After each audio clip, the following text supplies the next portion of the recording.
Kalian tahu nggak sih apa itu pedoman gizi seimbang? Mungkin kalau slogan 4 sehat 5 sempurna lebih tidak asing ya.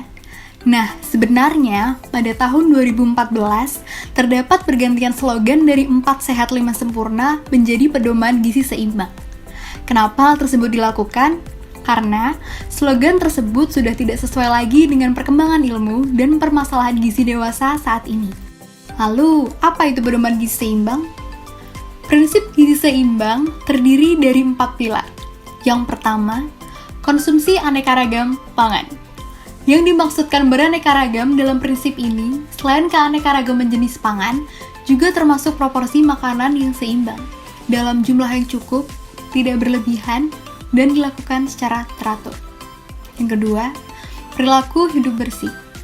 Budaya perilaku hidup bersih akan menghindarkan seseorang dari keterpaparan terhadap sumber infeksi. Contohnya, selalu mencuci tangan dengan sabun dan air bersih mengalir sebelum makan. Yang ketiga, melakukan aktivitas fisik. Aktivitas fisik yang meliputi segala macam kegiatan tubuh, termasuk olahraga, merupakan salah satu upaya untuk menyeimbangkan antara pengeluaran dan pemasukan zat gizi utamanya sumber energi di dalam tubuh. Yang keempat, memantau berat badan secara teratur, dalam rangka mempertahankan berat badan normal.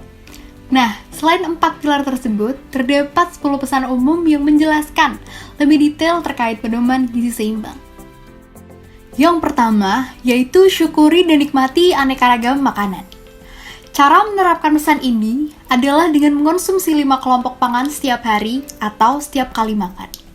Kelima kelompok pangan tersebut adalah makanan pokok, lauk pauk, sayuran, buah-buahan, dan minuman. Yang kedua, yaitu banyak makan sayuran dan cukup buah-buahan. Secara umum, sayuran dan buah-buahan merupakan sumber berbagai vitamin, mineral, dan serat pangan.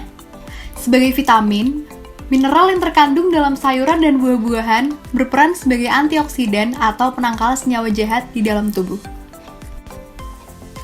Yang ketiga, yaitu biasakan mengonsumsi aneka ragam makanan pokok.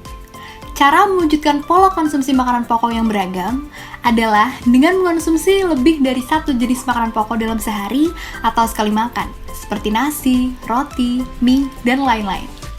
Yang keempat, biasakan mengonsumsi lauk pauk yang mengandung protein tinggi. Lauk pauk terdiri dari pangan sumber protein hewani dan pangan sumber protein nabati. Kelompok pangan lauk pauk sumber protein hewani meliputi daging-dagingan, telur, dan lain-lain. Sedangkan protein nabati meliputi kacang-kacangan beserta olahannya. Yang kelima, batasi konsumsi pangan manis, asin, dan berlemak. Batasi konsumsi gula, garam, dan minyak, atau sebanyak gula 50 gram yang setara dengan 4 sendok makan, natrium 2000 mg yang setara dengan 1 sendok teh, dan lemak atau minyak dengan total 67 gram atau yang setara dengan 5 sendok makan per orang per harinya. Konsumsi yang berlebihan akan meningkatkan resiko hipertensi, stroke, diabetes, dan serangan jantung. Yang keenam, biasakan sarapan.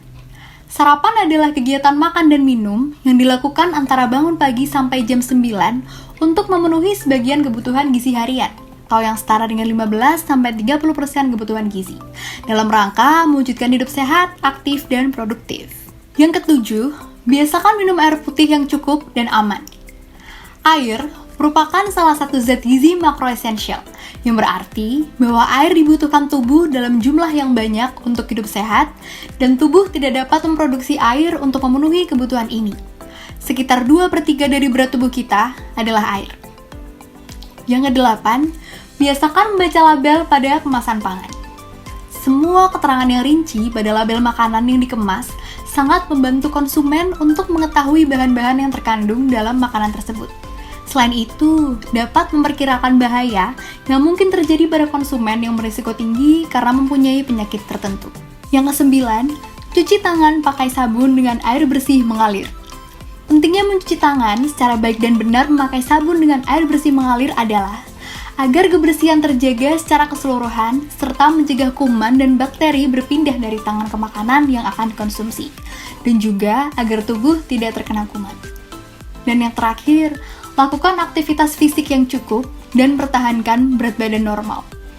Aktivitas fisik adalah setiap gerakan tubuh yang meningkatkan pengeluaran tenaga atau energi dan pembakaran energi. Aktivitas fisik dikategorikan cukup apabila seseorang melakukan latihan fisik atau olahraga selama 30 menit setiap hari atau minimal 3-5 hari dalam seminggu. Nah, kurang lebih seperti itu isi dari pedoman gizi seimbang. Jadi, jangan lupa untuk jaga pola makan dan kesehatan ya teman-teman. Salam sehat semuanya.